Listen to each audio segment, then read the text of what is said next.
Thank you, sir. Mr. President, is that the culmination of ongoing conversations that you've had with your counterparts, this particular executive order? Which one, last or? The one that the No, Congress Secretary the digital tax is taking place all over Europe. They're taxing us, and they're doing other things. They're suing all our companies. And if that's going to happen, we want to be the ones that sue, not them. And they use it almost as a form of running European countries, and the EU in particular has been very violent in its lawsuits against our companies, and frankly, very violent and very bad to our airlines. I've gotten calls from the heads of airlines saying they stop in Europe and they're getting charged all sorts of taxes that they never even heard of. They stop and they're getting fined and charged, and they do it only with American companies. They're not doing it to other countries, so we're stopping it. And we have another thing, we have another step to go, and if they don't shape up, as an example, Apple has had to pay like $17 billion in a lawsuit that nobody thought was worth anything. And I won't get into the judge or the decision or how the decision was arrived, but I'm pretty good at this stuff, and I think it's disgraceful.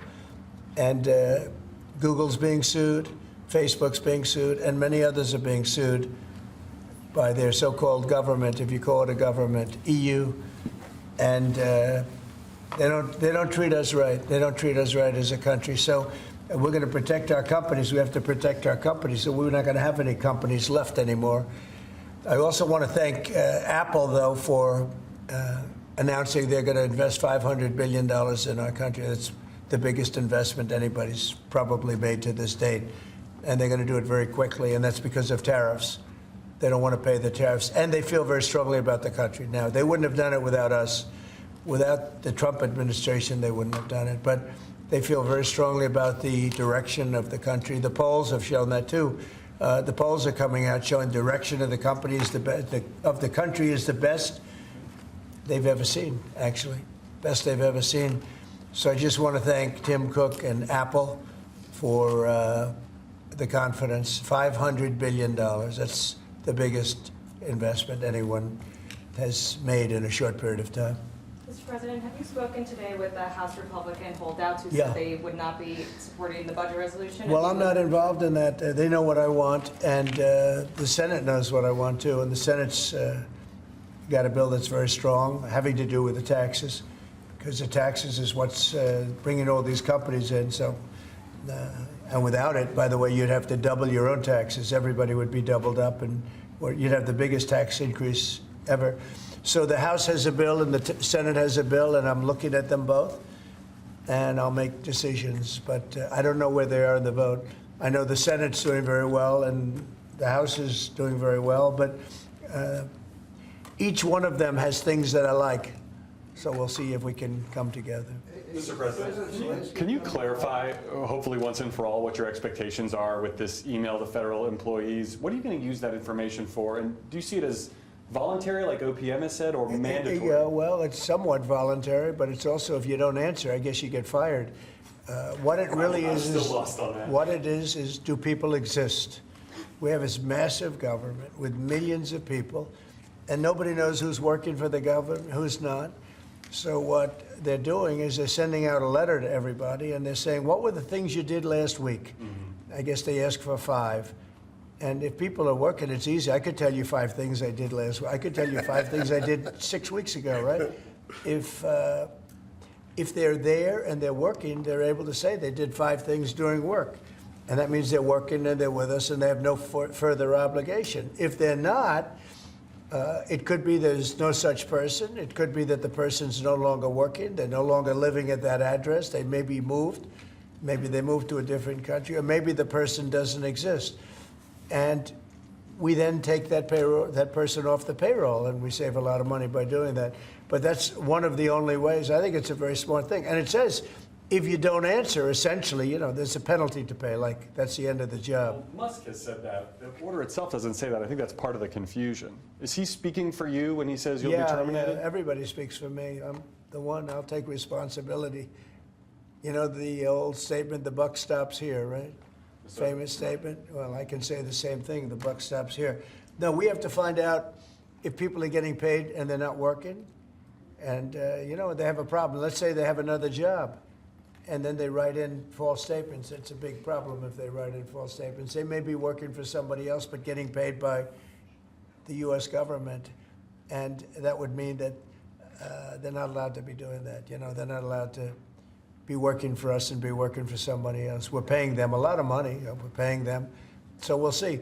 That solves that problem. Most people aren't willing to say that, we're doing this, and this, and this for the U.S. government, and yet they're at another job, because that's a big problem for them if they do that. So in some cases, they're not writing back. And if they don't write back, they end up eventually losing their job. We give them extensions, but that was something we thought about a long time ago. We give them extensions, but we'll see. We have to make sure, number one, that we have people, number two, that they're working, and number two, they're working for us, not for another company. Is it true that President Zelensky is coming on Friday to meet with you, and is the mineral deal sorted out? Yeah, I hear that. I hear that he's coming on Friday. Certainly, it's okay with me if he'd like to, and he would like to sign it together with me, and I understand that's a big deal, very big deal. And I think the American people, even if you look at polling, they're very happy because, Biden was throwing money around like it's cotton candy. And it's a very big deal. Look, it could be $1 trillion deal, it could be whatever, but it's rare earths and other things. And look, we're spending hundreds of billions of dollars on Ukraine and Russia fighting. A war that should have never, ever happened. That's a war that would have never happened if I were president. And it didn't happen for 4 years. People say, how do we know that it didn't happen for 4 years? Would have never happened. And nevertheless, this guy went into this situation and he spent money like nobody's ever seen, $350 billion. The other thing that we don't like is that Europe has spent $100 billion. We've spent $350 billion. Europe gets their money back because they spent it in the form of a loan.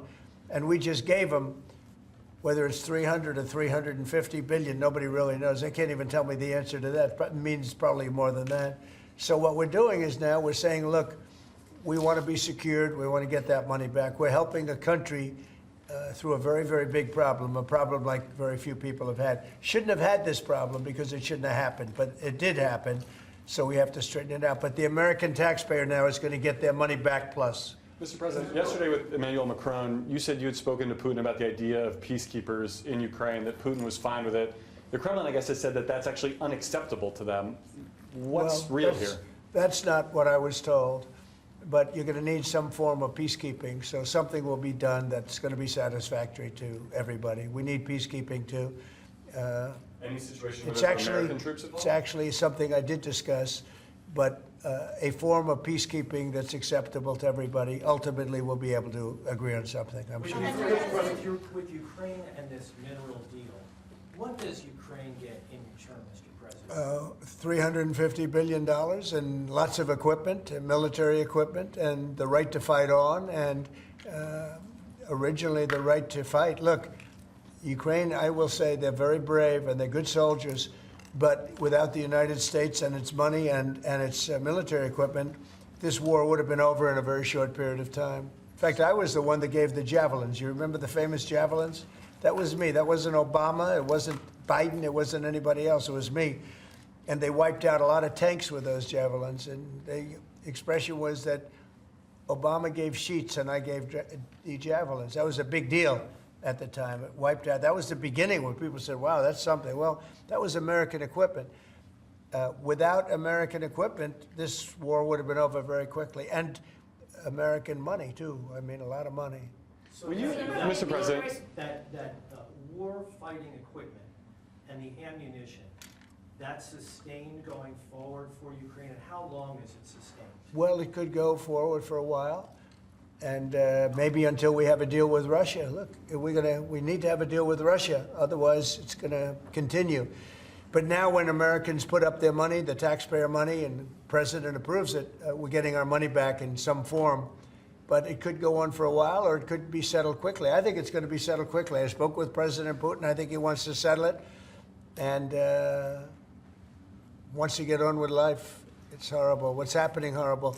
Thousands of soldiers a week are being killed.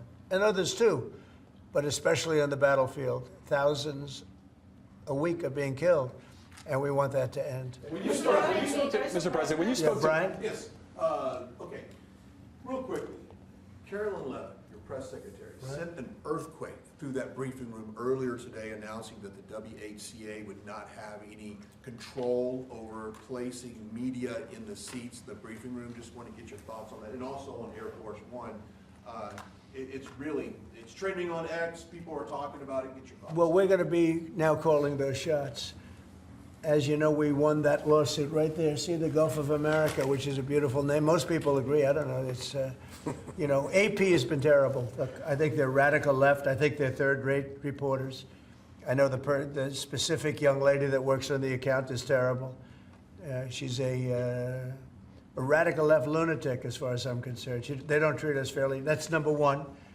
And number two, they had no right to do that. This is the Gulf of America. And if you look at that shoreline, look at that shoreline. Look, from Florida, well, most of it is, it's called America. And vast majority, like big numbers. So I'm just admiring it as I look at it. I'm getting teary-eyed, but I don't want you to say Trump broke down and started crying. No, how beautiful is that? Look at the shoreline. Look at that. Well, That's can I- America. Can I shift our attention to Canada real quick? Yes, please. Last week, I spent some time with two government officials from Canada. I was asking them how realistic is it that Canada would be the 51st state? Yeah. And they told me there is a path. Alberta is first, and if they sign on, Saskatchewan would follow, and then you go west to British Columbia. There is a movement in Canada to join us. Want to get your thoughts on that and how that's proceeding? So it's true. Thank you, Brian. It's true. A lot of people in Canada are liking becoming our beautiful, cherished 51st state. They'll have to pay much lower taxes. They'll have the ultimate security. You know, they don't pay very much for security right now because they rely on us, which is really unfair to us. They make cars that we could make, and they send them back into the United States. They make a lot of things, including the sending of oil and everything. We don't need their oil. We don't need their lumber. In fact, we're going to be freeing up, and I've asked Howard Lutnick to get that done with Lee and everybody, Lee Zeldin, environmental. We're freeing up our forests. We're going to be able to take down trees. Right now, you know, we're so restricted environmentally. We're going to be freeing it up with an emergency order. We have an emergency order, and we're going to be freeing up our forests. We have more forests than almost anybody, and great lumber, great trees. We don't need anybody's trees. We don't need trees from Canada or anybody else. In fact, we have to put the slits, as they call them, the area, you know, 50, 60-yard area in between areas of trees. It stops the fires. And frankly, California should have been doing that for years. It's almost getting late. They're going to run out of forests the way they're going. What a shame. And by the way, the water is flowing in California. I hope you people have seen it. But the water is flowing. Do you have a picture of that? I'd hold it up. Do you have a picture of that? Get a picture of it, please. You know, we had a little skirmish in California. I can't believe we had to do that. But we opened up the water in California. The water was flowing into a place called the Pacific Ocean, which for the Pacific Ocean is only a drop. But for us, it's more water than we can use in California. So I'll get you some photographs, but it's a beautiful sight. The water is flowing in California. Beautiful water from the Pacific Northwest and beyond. And it flows down, and instead of being routed out to the Pacific Ocean, and this has been going on for 20 years more in order to take care of a certain species of fish, which wasn't doing very well without water, I can tell you. So that's a big deal. It's like not reported. It's incredible. But California has a lot of water. That's going to take care of farmers. It's going to wetten up the land. And it's going to go all the way down to Los Angeles, where they have curfews on water, where they have all sorts of blocks on water. You can only use so much. We're going to put until just recently, they were going to put a number of gallons per person living in a house in Beverly Hills on water. You're not going to have that problem anymore. Do you have a picture? Let me just see what that looks like. How beautiful is that? Look at that beautiful water flowing. Look at that. That's coming in the dikes and other means of transportation. Isn't that beautiful? Who would believe that? That's all water they could have had. I went to the governor during my first term and I said, why don't you do this? And they said they have an environmental problem with clean water. If this water were there, you wouldn't have had those fires. You had sprinklers. They make people put sprinklers in the ceiling of a home, and they had no water in them. With this, they would have had a lot of water in them. They would have all been full. They would have had you would have had a whole different deal down there. You probably wouldn't have had a fire, but if it was, it would have been small, would have been put out. You had the fire hydrants not working in California. So it's a beautiful site. These are canals that were built. These were all built. And you saw them for years. They were empty, concrete. They call them the V-shapes or the half pipes. And they're shaped different forms, but they're shaped, and they rush down through the farm areas where the farmers can take it and down to Los Angeles. And they were sitting empty for years. And now look at that way it looked. It wasn't easy. We had to be very unfriendly to get into those areas. We opened it up. Mr. President. I essentially attacked California. Can you believe it? I attacked California. Let's go. At the outset of your administration, sir, you committed to ending the weaponization of government, to holding those accountable who participated in the weaponization of government. Hold it. This is a good one. Is everybody listening? Deranged Jack Smith.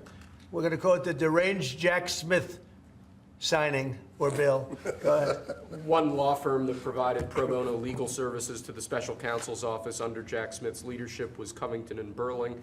As a result of those actions, we're now going to be suspending and putting under review the security clearances for the attorneys and employees at that firm who worked with Jack Smith's team. And we're going to continue holding the people who were responsible for the weaponization of government and who supported it accountable for what they did. And you'll be doing this with other firms as time goes by, right? We're looking at sort of the whole panoply of options. The weaponization of our system by law firms, even pro bono work they're doing just in order to clog up government, stop government. And nobody knows about it more than me. And hopefully that'll never happen again.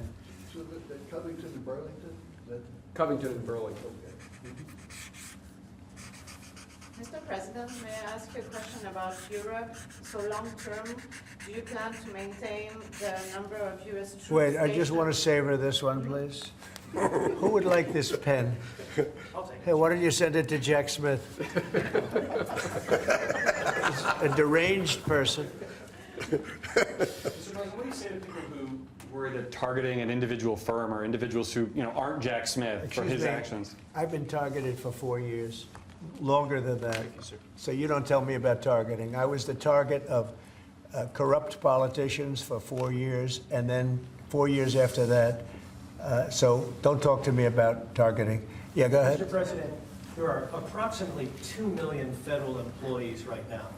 By the end of your term, what do you expect that number to be? What would you like that number to be? Well, it'll be lower, but I can't tell you. Everybody knows I ran on downsizing government, but making government better. I ran on tariffs and making our country rich, and that's what's going to do.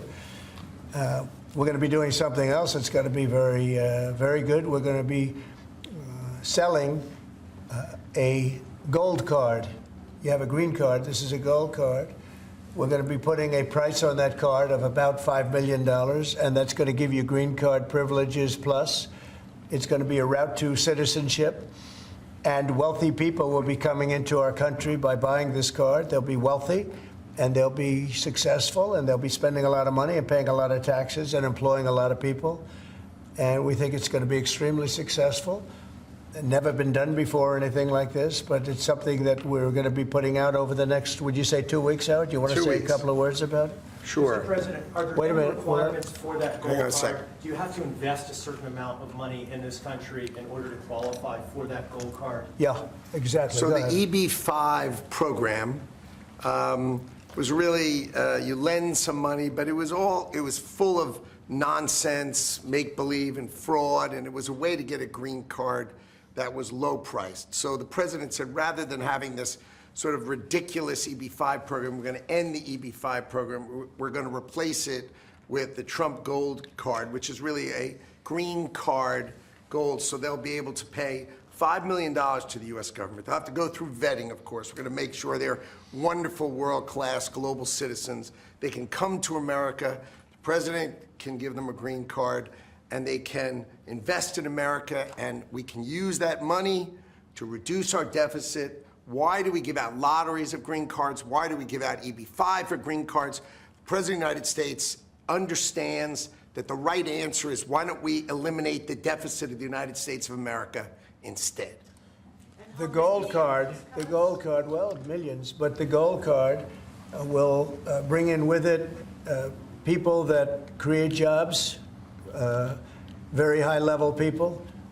I think companies will pay to get people in. For instance, you today graduate from the Wharton School of Finance or Harvard or Stanford or any college, and nobody knows if you can even go to work for a company.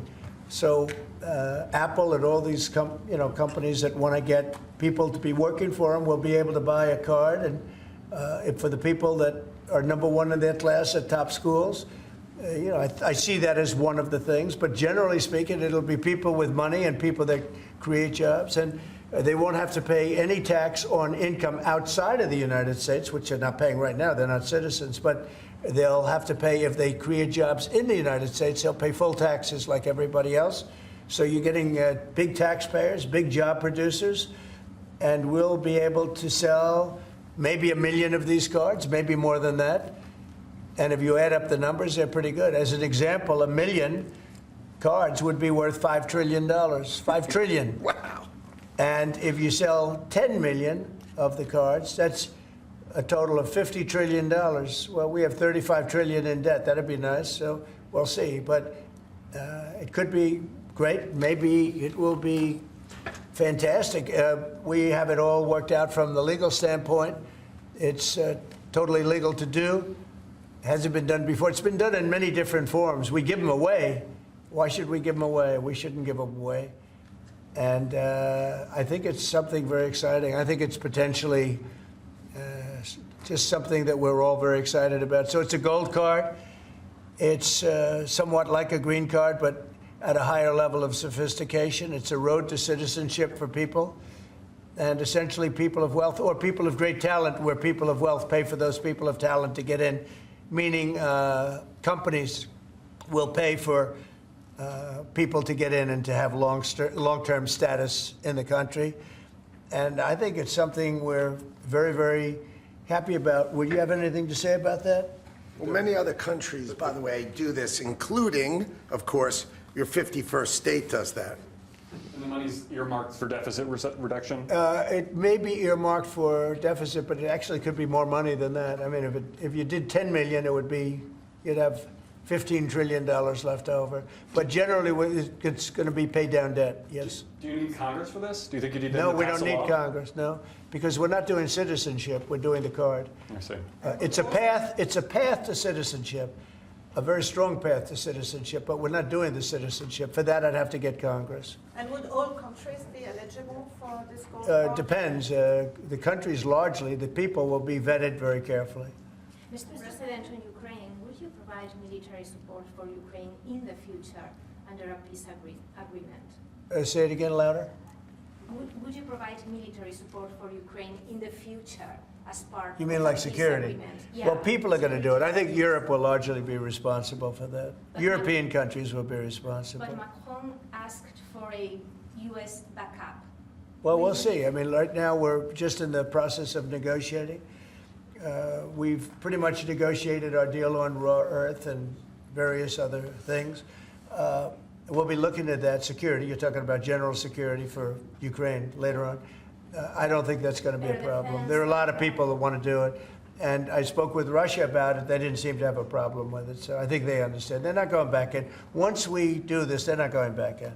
So Mr. would you President, consider on that defense gold of card, aircraft?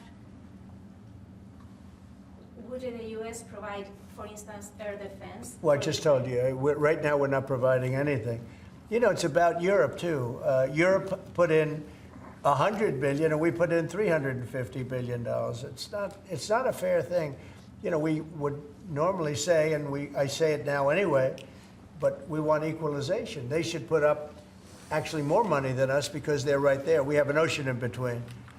But we've had very good talks with Russia. We've had very good talks with Ukraine, and we think it maybe will come to an end and we'll stop killing young people all over the battlefield and elsewhere. On Europe, so do you plan to maintain heavy military presence in Europe in the long term, like tens of thousands of troops? or We'll be you won't involved, withdraw some? yeah, we'll be involved in Europe. We're involved in Europe now. Europe is our friend. They took advantage of us on trade. We don't like that, what the EU does. We don't like that, but we'll solve that the old-fashioned way. We'll give them the same reciprocal numbers. You know, we're talking about a reciprocal tax, you know that. And if they charge us, we charge them. Right now, they charge us much, much more than we charge them. And they have non-monetary taxes also and tariffs. And we're going to change that. It's all changing. It's all changing. We're not going to be the people that we were. We had people in this office sitting right at this desk or another model of this desk, because as you know, the other desk is right now being refurbished. Is Steve Witkoff delaying his trip to the Middle East and? No, not that I know of. No, Steve. And the Middle East has been great. Saudi Arabia has treated us really well. They really have. And I think Qatar has treated us very well too. They want to get that whole mess ended in the Middle East. You know, we don't even talk about that anymore. You guys haven't asked one question about the Middle East, but the Middle East seems to be doing relatively well. May I ask about the Middle East, sir, about the Middle East? For months, even before you were elected in November, you've spoken about your desire to free all of those hostages that have been held by Hamas since October the 7th, a year and a half ago. And just a few weeks ago, you gave an ultimatum.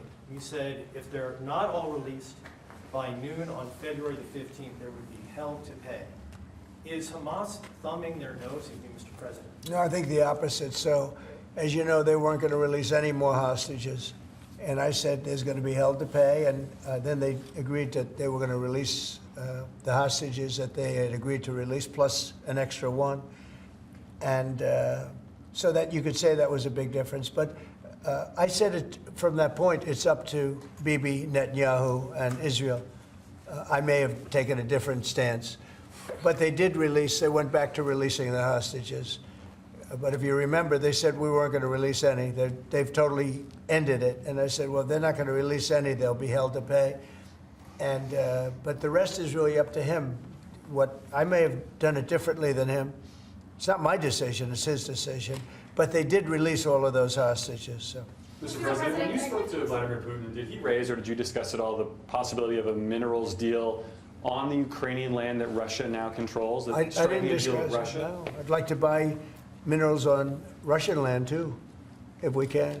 The rare earth. They have very good rare earth also. They both do. I would say that. And oil and gas. Look, it's a great thing if we sell this. It's great for Russia too, because we can do deals there. They have very valuable land that isn't utilized. So something like that could take place, yeah.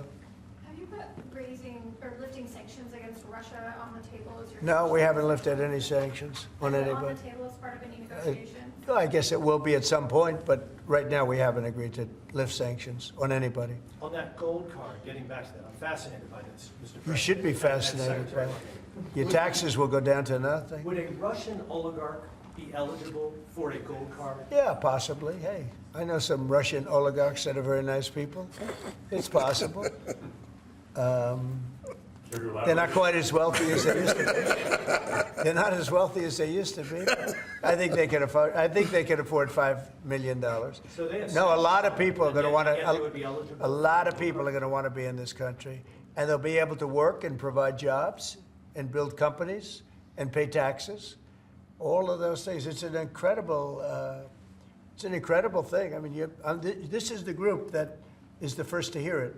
Nobody's heard about it. Nobody ever thought about it, but we've been thinking about it very, very strongly over the last week. And I was going to announce it sometime next week, and I figured, why not? We have a lot of cameras blazing right now. We might as well do it now. We'll have Caroline announce it the next time. No, it's a great thing. The gold card. Remember the words, the gold card. Somebody said, can we call it the Trump gold card? I said, if it helps, use the name Trump. I'll give it to you for free. I like it. Mr. President, you probably just launched 10,000 stories. Do you want to elaborate a little bit more on what Russian oligarchs you know I or know. don't know? Isn't it interesting how many stories we do tell? And they all turn out to be true, and they all turn out to be ultimately correct. You know, Trump was right about everything. Do you have one of those Trump was right about everything hats? I'm going to give it to this gentleman. Get me one of them. But they're all going to be vetted. Everybody who comes in gets vetted, okay? They get vetted, so you gotta, you know. We're going to begin in 2 weeks. About 2 weeks. The sale will start in about 2 weeks. Mr. President, do you see a more active role for Zelensky now, given the status? I hope so. I mean, look, I think that we want to get that country back on its feet. And right now, it's been destroyed. And so, here, give me this here. Give me all of them. Look. See that? Trump was right about everything. It just came in. Somebody sent, I said, this was sent in by a fan. I said, I think we should make some of them, right? But we were, pretty much. You want one? I'll pass. Are you allowed to take one? Probably Because not. he'll consider it. I know him well. He's sort of a stiff. I said you were right. Brian, you're not a stiff. He's sort of a stiff guy. You know? He'll take other things, but not a free hand. Always say yes to the president. Always say yes to the Would president. anybody like one? Mr. President, an easy question perhaps for you, maybe it's difficult. I'm going to ask you this question about the Who Super do you work Bowl. for? I work for 2 news organizations. Who? I work for 2 news organizations. Yeah, who are they? I work for Gray Television, America's second largest broadcaster, and I work for iHeartRadio. So there you go. But let me ask you the easier, tough question, Mr. President. The Philadelphia Eagles won the Super Bowl. Are they being extended an invitation? They will be. We haven't yet, but we will be. I thought it was a great performance by them. And absolutely, they'll be extended that invitation. Would you do that right away, by the way? We'll do it right away. We're going to do it sometime today. And they deserve to be down here, and we hope to see them. We have a lot of teams. We just had the great hockey team, as you know, Florida come here. We have many of the great athletes come that win things. What's the main obstacle holding up this PGA Tour Live Golf?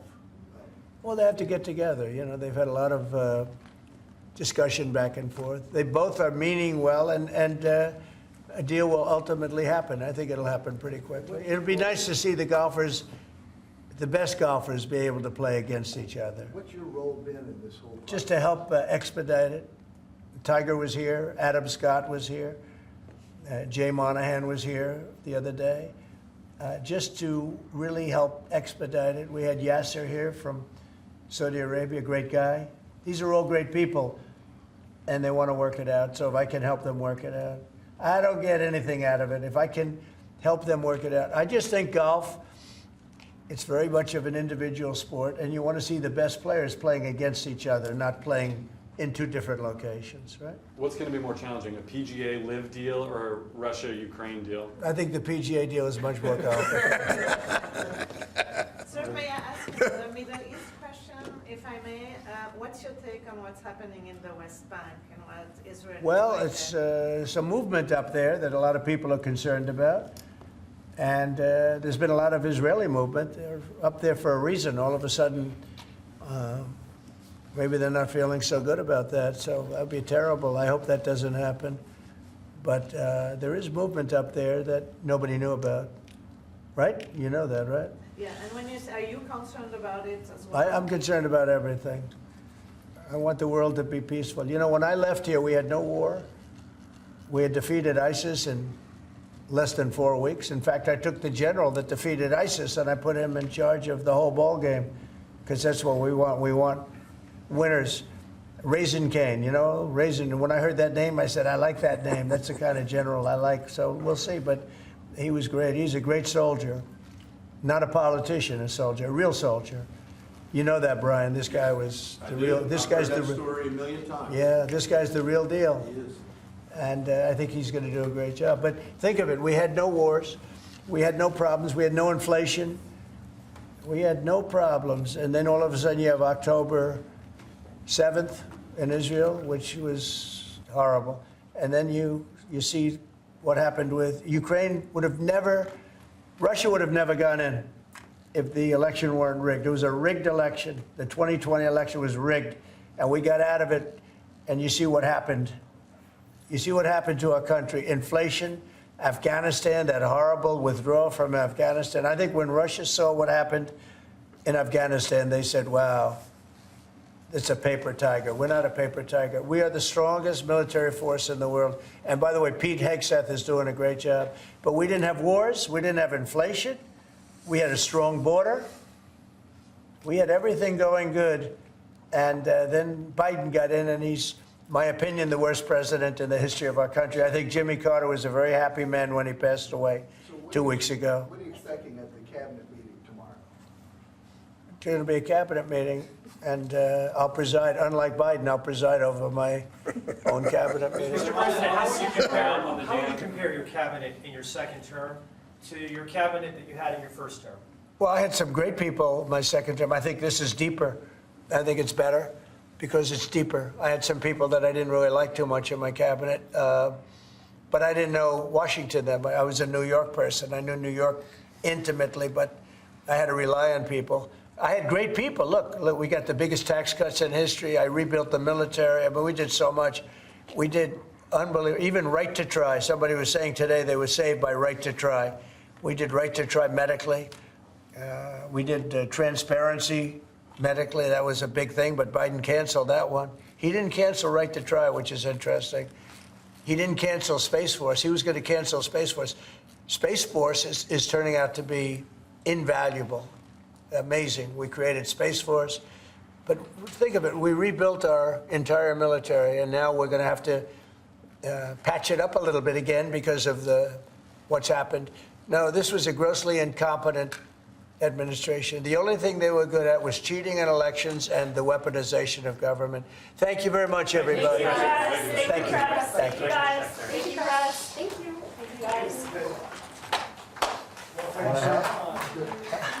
It's a bedtime to take it.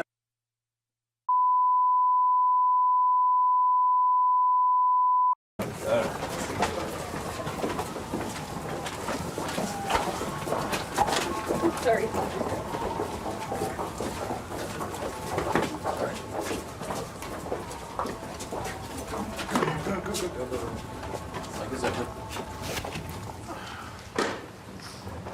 Excuse me? Pardon me.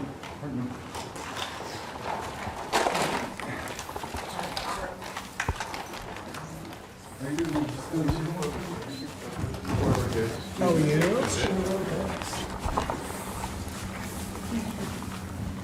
Okay, thank you very much. We're having some very good news today. A lot of companies are coming into our country, and they're signing deals that are going to pay a lot of money and create a lot of jobs. And they're coming in largely because they think they feel good about our country, and maybe the tariffs to a certain extent, but they feel very good about the country right now, and so do I. And great things are happening. We're going to be signing some executive orders and some other things, and we'll maybe go down the list. And Will, if you would, please. First, we have an executive order for your attention. In 2019, during your previous administration, you imposed price transparency requirements on the healthcare industry. This was a significant driver in lowering the costs of healthcare during your first administration. Those requirements were largely reversed by the Biden administration. Now we're reinstating Or terminated, right? Terminated. We're strengthening them. The idea is to make price transparency a key aspect of healthcare policy in America. It's one of the biggest things that can happen to reducing cost in healthcare. It takes a little while to kick in, but Biden ended it immediately upon coming in, which was a terrible travesty, in my opinion, and we're going to start it up, and we've actually made it even stronger. Yes, sir. By a couple of major factors, right? Anybody have any question on price transparency? It allows people to go out and negotiate and price, and you're not allowed to even talk about it when you go into a hospital or see a doctor, and this allows you to go out and talk about it, and it's actually one of the biggest. There's a couple of people that actually going back a long way that feel that are real pros in the industry feel this is the biggest thing you can do for cutting prices, and it certainly is one of them. And it's been unpopular in some circles because people make less money, but it's great for the patient. It's great for the people in our country. Okay, it's not so good for pharmaceuticals. It's not so good for the the companies that make the drugs. And I guess you could say it probably isn't so great for hospitals, but they say that if you have a great hospital that's really knows what they're doing, it's actually great for a hospital because everybody wants to go there.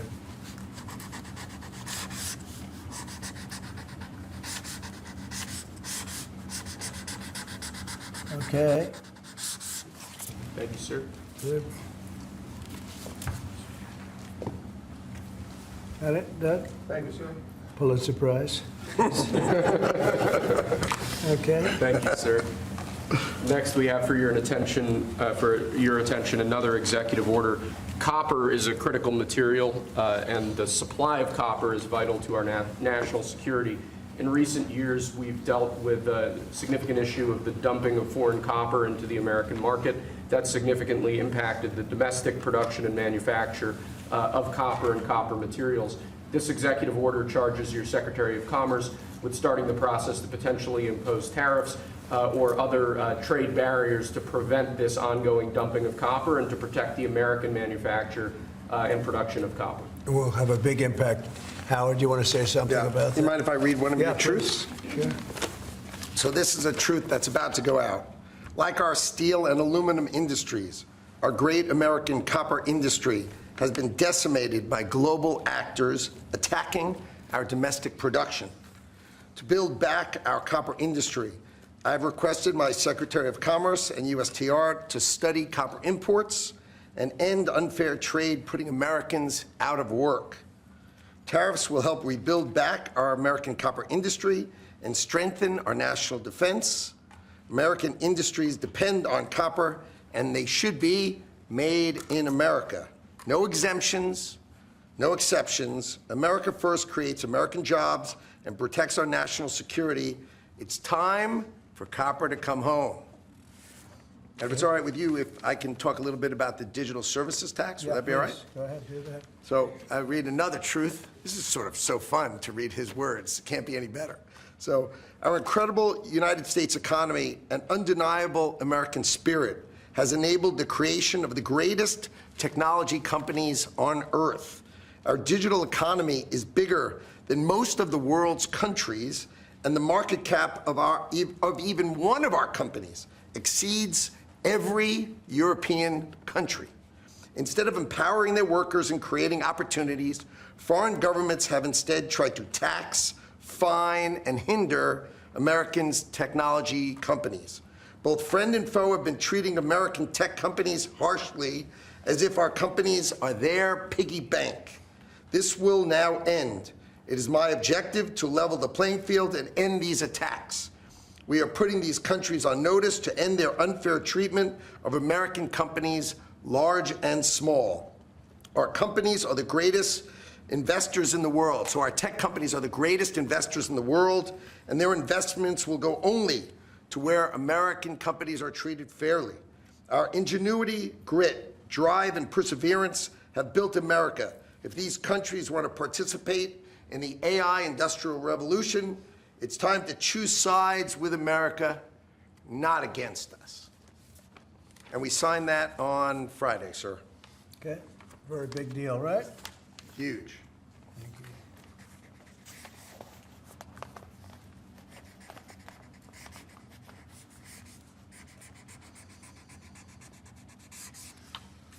All right, and that's a very big one that Howard just read.